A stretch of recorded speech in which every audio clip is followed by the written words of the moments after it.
এখন মোট কয় দল হইল? দুই দল, জান্নাতি আর জাহান্নামী, মাঝখানে আর কোনো দল নাই। এই দুই দল হয়ে যাবে।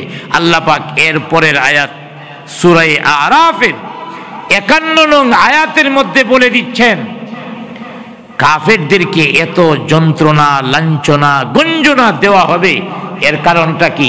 এদের কিছু কাজ আল্লাহ পাক এর পরের আয়াতের মধ্যে, অর্থাৎ সূরা আরাফের 51 নং আয়াতের মধ্যে এদের কিছু চরিত্র, এদের কিছু বদ অভ্যাস আল্লাহ পাক তুলে ধরছেন, কেন তাদেরকে এই ভয়াবহ জাহান্নামের মধ্যে দেওয়া হলো।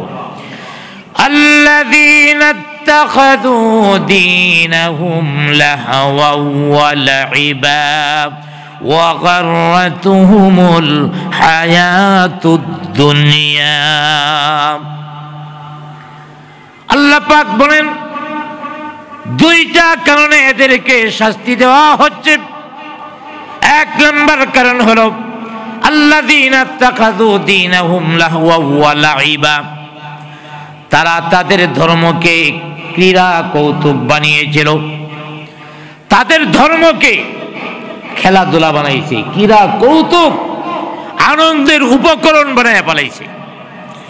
একটু পৃথিবীর মধ্যে একটু তালাশ করেন, ইহুদি বলেন, খ্রিস্টান বলেন, তারপরে ব্রাহ্মণ্যবাদী বলেন, সনাতন ধর্মী বলেন, পৃথিবীতে যত জাতি আছে, এই জাতিগুলি আল্লাহর কাছে তওবা করা, আল্লাহর কাছে কান্নাকাটি করার কোনো কর্মসূচি আছে?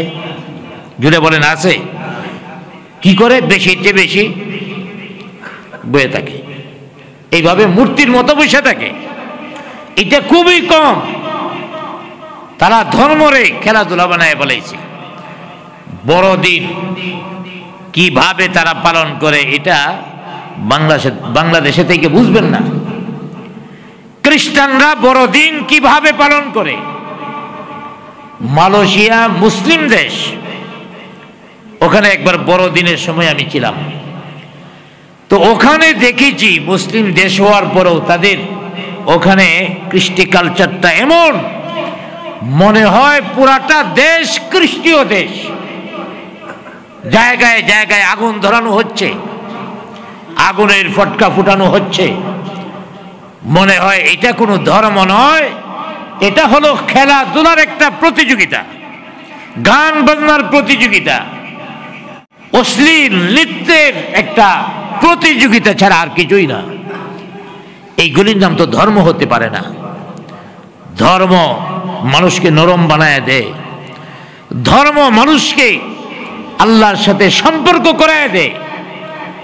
বাইরে নাচানাচি করার জন্য ধর্ম নয়, খেলাধুলা করার জন্য, গান বাজনা, তারপরে নারী পুরুষ একত্রিত হওয়া, বেহায়াপনা, উলঙ্গপনা, এর নাম ধর্ম হতে পারে না। আল্লাহ পাক যে বলেছেন লাহওয়া ওয়া লাইবা, তারা ধর্মরে ক্রীড়া কৌতুক বানিয়েছে, খেলাধুলা বানাইছে। আজকের পৃথিবীর ধর্মগুলির দিকে যদি তাকাই, আমরা দেখব তারা এই ধর্মটাকে ক্রীড়া কৌতুক বানায় বানাইছে।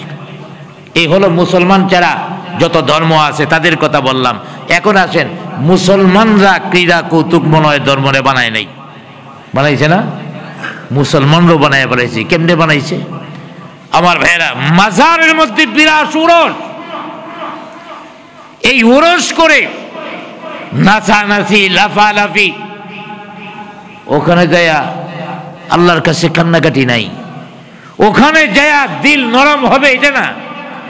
নারী পুরুষ একত্রিত হইয়া লাফালাফি, নাচানাচি, মনে হয় ধর্মটারে ক্রীড়া কৌতুকে পরিণত করে নিয়েছে। কিছু বক্তাও বেরিয়েছে। আবার ভাইয়ারা, দুনিয়ার মধ্যে যারা নির্বোধ, দুনিয়ার মধ্যে যারা বোকা, ওই লোকগুলি দুনিয়া পায়া এই সব ভুলে গেছে। দুনিয়া পায়া দুনিয়ার মধ্যে মত্তমার দ্বারা হয়ে গেছে। মনে করছে দুনিয়ার সুখ স্বাচ্ছন্দ্য অনেক আরাম, অনেক আরাম। আরে দুনিয়ার স্বাচ্ছন্দ্য গোস্তের তুলনায় নিরামিষ যেমন নিম্নমানের, আখেরাতের তুলনায় দুনিয়া আরো কোটি কোটি গুণ নিম্নমানের। এই দুনিয়া পায়া যদি আমরা ভুলে যাই, তাইলে কপাল পুড়ে যাবে। এই জন্যই আল্লাহ পাক বলছেন কাফেরদের যে আমি যন্ত্রণা দিব, এর কারণ কি? কারণটা হলো তারা ধর্মটারে ক্রীড়া কৌতুক বানায় পালাইছে, আর দুনিয়ার জীবন রে আখিরাতের উপরে প্রাধান্য দিয়েছে। মানুষ যত অপরাধ করে দুনিয়ার জীবনের উপরে আখিরাতকে প্রাধান্য দেওয়ার কারণেই করে, মনে করে দুনিয়ার জীবনটাই আসল। চুরি করি, ডাকাতি করি, দুর্নীতি করি, যাই করি না কেন যে কোনো অপরাধের মাধ্যমে কোটি কোটি টাকার মালিক হতে হবে।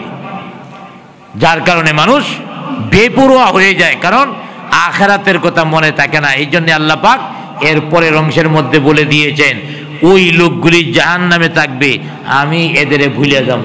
আল্লাহ কি করবেন? তাদেরে ভুলে যাবেন। আল্লাহ যদি ভুলে যায় আখিরাতে আর কোনো উপায় আছে? আল্লাহ ছাড়া সাহায্য করার আর কেউ তো নাই। এই জন্য আল্লাহ পাক বলেন ফালইয়াউমা নানসাহুম কামা নাসু লিকা ইয়াউমিহিম হাযা। আল্লাহ পাক বলেন ফালইয়াউমা নানসাহুম, আজ পরকালীন জীবনে আমি তাদেরকে ভুলে যাব। পরকালীন জীবনে তাদেরকে আমি ভুলে যাব। কেন ভুলে যাব? কামা নাসু লিকা ইয়াউমিহিম হাযা, আমি এই জন্য পরকালীন জীবনে তাদেরকে ভুলে যাব কারণ তারা আমার সাথে এই সাক্ষাতের দিনটাকে তারা ভুলে গিয়েছিল। আমি আল্লাহর সাথে কিয়ামতের দিন সাক্ষাৎ হবে, এই পরকালীন জীবনটাকে তারা ভুলে গেছিল। পরকালীন জীবন ভুলে যাওয়া মানে আমার বিধিবিধান লঙ্ঘন করা, বিধিবিধান না মানা। আমি কিতাব নাজিল করেছি, কিতাব তারা অনুসরণ করেনি, মানেনি। এই জন্য আমিও তাদের ভুলে গেলাম। অন্য জায়গার মধ্যে এই বিষয়টা আল্লাহ পাক এভাবে বলেছেন। আমার ভাইয়েরা, আল্লাহ রাব্বুল আলামিন বলেন যে একদল মানুষ কিয়ামতের ময়দানে অন্ধ হয়ে উঠবে, অন্ধ। ওয়ামান আ'রাযা আন যিকরি ফাইন্না লাহু মাঈশাতান দানকা ওয়া নাহশুরুহু ইয়াওমাল কিয়ামাতি আ'মা। ওয়ামান আ'রাযা আন যিকরি, যারা দুনিয়াতে আমার আয়াতকে ভুলে গিয়েছিল, অর্থাৎ আমার আয়াতের দিক থেকে যারা মুখ ফিরিয়ে নিয়েছিল, দুনিয়ার মধ্যে যারা আমার আয়াত থেকে, আমার কিতাব থেকে মুখ ফিরিয়ে নিয়েছিল, তাদের অবস্থাটা হবে আখিরাতে কিয়ামতের মাঠে তাদের জীবন হবে সংকীর্ণ, দুনিয়াতে এবং আখিরাতে। আবার ভাইয়ারা, আল্লাহ রাব্বুল আলামিন বলেন ওয়ামান আ'রাযা আন যিকরি ফাইন্না লাহু মাঈশাতান দানকা, আমি তাদের দুনিয়ার জীবনকে সংকীর্ণ করে দিব, আখিরাতের জীবনকেও আমি সংকীর্ণ করে দিব। ওয়া নাহশুরুহু ইয়াওমাল কিয়ামাতি আ'মা, আর কিয়ামতের দিন তারা অন্ধ অবস্থায় উঠবে। কিয়ামতের মাঠে তারা চোখে দেখবে না। তখন তারা আল্লাহকে ডাক দিয়া বলবে, আল্লাহ দুনিয়ার মধ্যে তো আমাদের চোখ ছিল, কি হলো আমরা আজকে চোখে দেখতেছি না? আমার ভাইয়েরা, আল্লাহ রাব্বুল আলামিনের কাছে তারা বলবে যে আমাদের কি হলো, আমরা চোখে দেখছি না কেন? ومن أعرض عن ذكري فإن له معيشة ضنكا ونحشره يوم القيامة أعمى قال رب لم حشرتني أعمى وقد كنت بصيرا। আল্লাহ তাআলা দুনিয়ার মধ্যে আমরা তো চোখে দেখতাম, আজ পরকালীন জীবনে কিয়ামতের মাঠে আমরা চোখে দেখি না কেন? তখন আল্লাহ পাক জবাব দিবেন قال كذلك أتتك آياتنا فنسيتها وكذلك اليوم تنسى قال كذلك أتتك آياتنا আল্লাহ পাক বলবেন এমনি ভাবেই যখন তোমাদের কাছে আমার আয়াত এসেছিল আতাতকা আয়াতুনা ফানাসিতাহা আমার আয়াতকে তোমরা ভুলে গেছিলা তোমরা আমার আয়াতকে আমার বিধানকে ভুলে গিয়েছিলা ওয়া কাযালিকাল ইয়াউমা তুনসা এমনি ভাবে আজকে আমিও তোমাদের বলে গেলাম আজ কিয়ামতের ময়দানে আমি তোমাদের বলে গেলাম যে শয়তানের অনুকরণ করতাম যে শয়তানের কথা মানতাম ওই শয়তানের কাছে আজ তোমরা আশ্রয় চাও সাহায্য চাও সহযোগিতা চাও কিন্তু বাস্তব কথা হবে আল্লাহ ছাড়া সাহায্য সহযোগিতা করার আর কেউ থাকবে না কিয়ামতের ময়দানে আল্লাহ পাক তাদের দিকে তাকাবেন না এই কথাটার অর্থ হলো আল্লাহ পাক ভুলে যাবেন এই কথাটার অর্থ হলো আল্লাহ পাক তাদের খবর নেবেন না আর আল্লাহ পাক যাদের খবর নেবেন না তারাই জাহান্নামে প্রবেশ করবে অতএব কাফের বেঈমান যারা আছে নাফরমান যারা আছে ওরা জাহান্নামের ভিতরে ঢুকবে আল্লাহ পাক তাদের ভুলে থাকবেন এই কথাটাই আল্লাহ পাক বলেন فَالْيَوْمَ نَنْسَاهُمْ كَمَا نَسُوا لِقَاءَ يَوْمِهِمْ هَذَا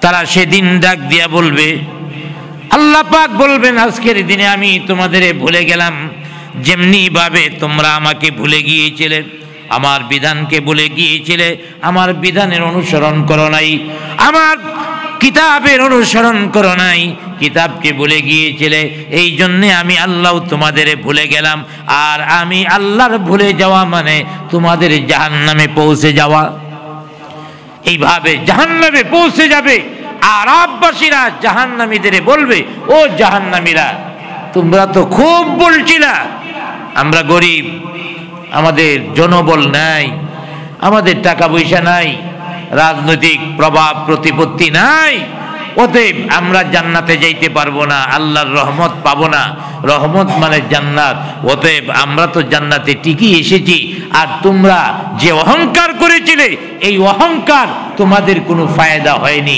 অতএব দুনিয়ার অহংকার ছেড়ে দিয়া দ্বীনকে মানতে হবে দ্বীনকে গ্রহণ করতে হবে আল্লাহর বিধি বিধানের অনুকরণ করতে হবে খাঁটি ঈমানদার হতে হবে আল্লাহ পাক আমাদেরকে তৌফিক দান করুন সকলে বলি আমিন সবাই আস্তাগফির পড়ি আস্তাগফিরুল্লাহ রাব্বি মিন কুল্লি যামবি ওয়া আতুবু ইলাইহি লা হাওলা ওয়ালা কুওয়াতা ইল্লা বিল্লাহিল আলিয়্যিল আযীম আল্লাহুম্মা সাল্লি আলা সাইয়্যিদিনা ওয়া মাওলানা মুহাম্মদ وعلى آله وأصحابه أجمعين اللهم آمين ربنا ظلمنا أنفسنا وإن لم تغفر لنا وترحمنا لنكونن من الخاسرين ربنا لا تزغ قلوبنا بعد إذ هديتنا وهب لنا من لدنك رحمة إنك أنت الوهاب رب ارحمهما كما ربياني صغيرا رب ارحمهما كما ربياني صغيرا ওগো দয়াময় প্রেমময় করুণাময় আল্লাহ আল্লাহ তাআলা তোমার রহমতের নজরে তোমার রহমতের দিকে আমরা তাকিয়ে আছি তোমার দয়ার দিকে তাকিয়ে আছি যদিও আমরা বহু গুনাহ করেছি পাপ করেছি আল্লাহ তাআলা তোমার দরবারে হাতগুলি বাড়িয়ে রেখেছি মেহেরবানি করে দয়া করে আমাদের জীবনের সমস্ত গুনাহগুলি মাফ করে দাও আল্লাহ তাআলা মেহেরবানি করে দয়া করে আমাদের জীবনের সবগুলি গুনাহ মাফ করে দাও আল্লাহ তাআলা তুমি যদি আমাদের ক্ষমা না করো তুমি যদি রহমতের নজর দিয়ে আমাদের দিকে না তাকাও তুমি যদি ভুলে যাও আমাদেরকে যদি ভুলে যাও তাহলে আমাদের মতো কপাল পোড়া আর কেউ থাকবে না গো আল্লাহ। আল্লাহ তাআলা আমরা কতিপয় গুনাহগার বান্দা তোমার শাহী দরবারে হাত বাড়াইছি, মেহেরবানি করে দয়া করে আমাদের তামাম জিন্দেগানির গুনাহগুলি মাফ করে দাও। আল্লাহ তাআলা কিয়ামতের ময়দানে মুসিবতের দিনে তুমি আমাদের দিকে রহমতের নজর নিয়ে তাকায়ো আল্লাহ। তুমি আমাদের হিসাব সহজ করে দিও। কঠিন ভাবে যদি হিসাব নাও আমরা দুর্বল হিসাবে ফেল করে ফেলবো আল্লাহ গো।